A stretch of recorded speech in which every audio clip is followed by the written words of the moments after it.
E aí, você tá gostando do canal? Já se inscreve para não perder nenhum corte. E tem algum tipo de alimento que piora o quadro de ansiedade? Vários. Todos os alimentos que são pró-inflamatórios do sistema nervoso central, eles podem piorar porque eles geram atividades elétricas de baixa qualidade.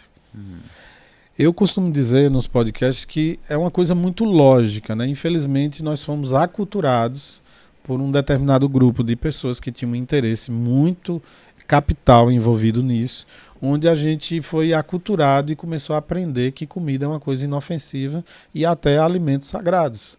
O leite para o nordestino, para as pessoas que vivem em escassez, é um alimento sagrado, porque historicamente ele salvou muitas vidas. Tá? Mas o leite ele tem uma condição pró-inflamatória, assim como o glúten. A história do glúten ela vem a partir dos anos 60.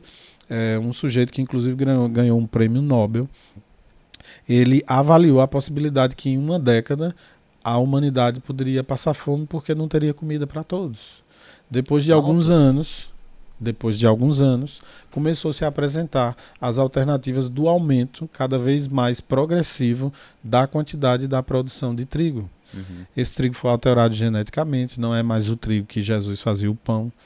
E esse trigo ele está com uma molécula cada vez mais rígida, mais parecida com a celulose.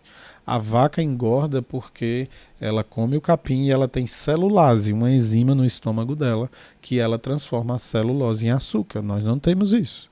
Então o glúten ele começa a colar na parede do intestino, gerando inflamação. Uma parte é absorvida, a outra é descartada de fato. Só que aquela inflamação começa a acender o sistema imunológico, que não tem GPS. Então ele circula o corpo todo através da corrente sanguínea e ele encontra a inflamação no intestino.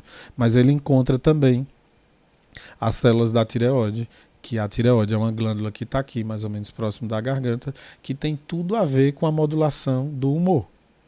Então quando o sistema nervoso, o sistema imunológico começa a atacar a tireoide, ela começa a entrar em disfunção e você pode ter, por exemplo, uma depressão orgânica. Ou um quadro ansioso muito alterado. Depressão orgânica? Isso. É uma depressão que não tem um motivo psicológico.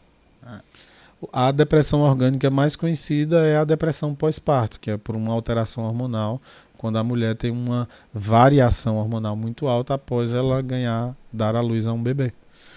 Então as funções dela, as glândulas estão ainda entrando em equilíbrio porque precisou entrar em um outro estilo de funcionamento para garantir que a gestação fosse completada de forma saudável.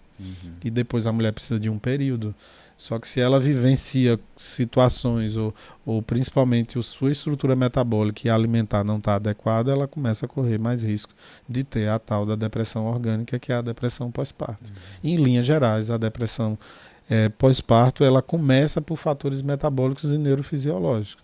É claro que aqui, né, para ninguém ficar polemizando nenhum corte eventual, a gente precisa dizer também que existem muitas mulheres que trazem vivências traumáticas até antes mesmo da concepção do bebê, durante a gestação, e se deprime depois que o bebê nasce, tá? E essa condição também pode existir. E são variáveis que muitas vezes se somam, Gabriel, o que deixa a situação ainda mais grave. Né?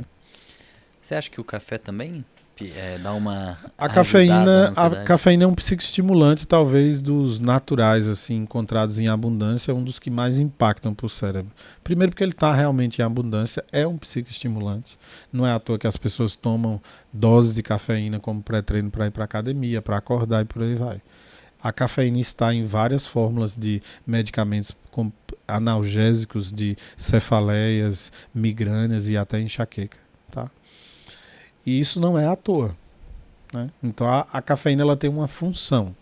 Existem pessoas que podem consumir naturalmente cafeína, mas uma grande parte da população vai sentir impactos. Então, se você já sente que você está ansioso, que você está num momento de estresse, se você toma cafeína, você está mandando uma linguagem para o seu cérebro dizendo que quer que ele acelere ainda mais. Mas se você não está dando nem conta de acelerar.